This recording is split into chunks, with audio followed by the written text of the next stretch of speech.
So what's that difference between structured and unstructured? Is it starting to know something about it? Is it, having metadata or tags? Like what starts to make something structured, and how do we kind of keep those two buckets clear in our mind? Yeah.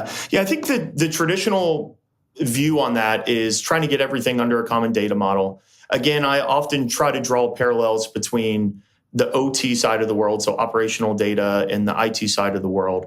On the operational side, there's this big concept called unified namespace, where we're really trying to get all of our asset information and associated data from our operations into a unified view so that we can really run in-depth analysis and ultimately move to things like agentic AI, which are making autonomous decisions for us.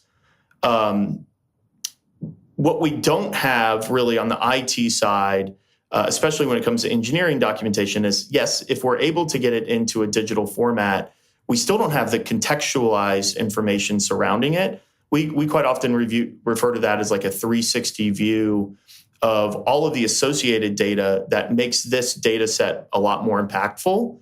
And unfortunately, that's no easy feat, meaning trying to take one piece of information, draw correlations from multiple other data sets to derive a net new insight or a new analysis point that you likely haven't had before.